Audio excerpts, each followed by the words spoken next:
We have discussed this problematic topic so many times during school, day-to-day work, and even conversations in the car. Yet the same two words, which have formed one of the biggest debates of all time, are still being said aloud: climate change.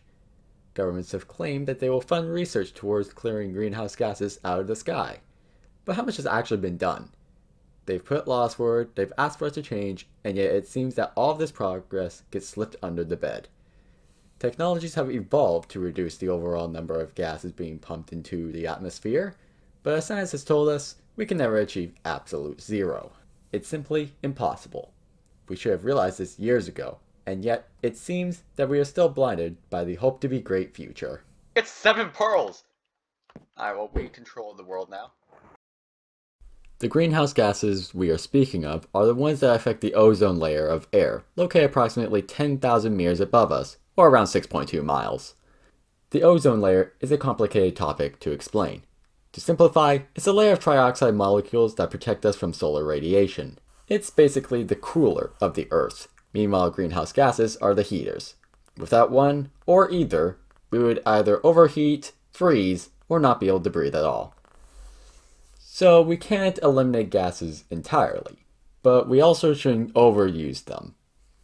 As the Paris Accords agreement stated, we don't want to surpass 1.5 degrees Celsius of warming, which we're not likely to meet anyways, but we shouldn't completely leave this all in the dust. Still, greenhouse gases are a problem. If not solved on time, they could become the end of the world as we know it. And he just falls. Gotta get out of there, eh? Good game. Speaking with politicians, for the most part, hasn't gone well. Because of the power they hold, they get to choose to listen or ignore us. Uprisings such as protests and activism against the government would be the way to go then, right? The Canadian trucker convoy protest is the most recent at this time that we can still see the effects of today. Although it caught a lot of attention, not much really changed as it faded away. Behind the scenes, politicians may be in fear of these uprisings. I'm not trying to encourage protests, but pressuring them to take action is a way to catch their attention and maybe get them to do something about the problem at hand. If they realize that their people aren't happy with them, they have two main options: deal with the problem with agreements or violence. Because we're in Canada, the option is pretty clear. Okay, let's say you decide to put together a group of people who all believe that your government must take or increase the amount of action towards reducing global temperatures. This group votes to write letters to them, telling them that if they just ignore the problem, there will be great consequences in the very near future.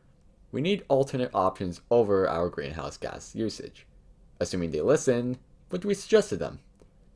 Renewable energy sources are forms of energy that can be renewed after it has been used. Currently, power plants are the main source of electricity. The only problem, they emit a lot of carbon dioxide. Examples of renewable energy sources include solar, hydro, and air. All of these sources we can use, then reuse or continue using. So renewables are a good way to go to reduce how much carbon we pump into our skies. But what about the stuff that's already there? And you're a one-shot. How? Anyway, good game. Planting trees is a good start towards cleaning out our skies, and we've been doing this for years. The main problem is that there's only so much space to offer. This process also takes a lot of time before any great effect can be noticed. But what's saying we must stick to the old-fashioned ways? Nothing has stopped us from accomplishing the impossible before, so what's stopping us from innovating carbon capture technologies? It would be a great idea. Looking at this locally, we can confidently say there won't be one person in each community working on inventing the new carbon capture technology. But while the new invention is being created, we can try to follow our ancestors' footsteps to cleaning the air and plant more trees in areas it is possible.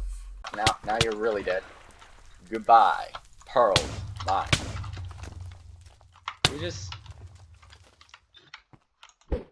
That... It's fire cause. All of this is assuming politicians will listen. And if they really want to listen, they still have a lot on their plate to deal with first, such as day-to-day and random events, new laws to implement, and a few other things. So while those letters are on their tables, waiting to be opened for their messages to be read, let's start taking action. Go green. take part in organizations that work against global warming, research ways to reduce your carbon consumption, and spread the word. Thank you so much for listening, and we'll see you all next time. Chillax a bit.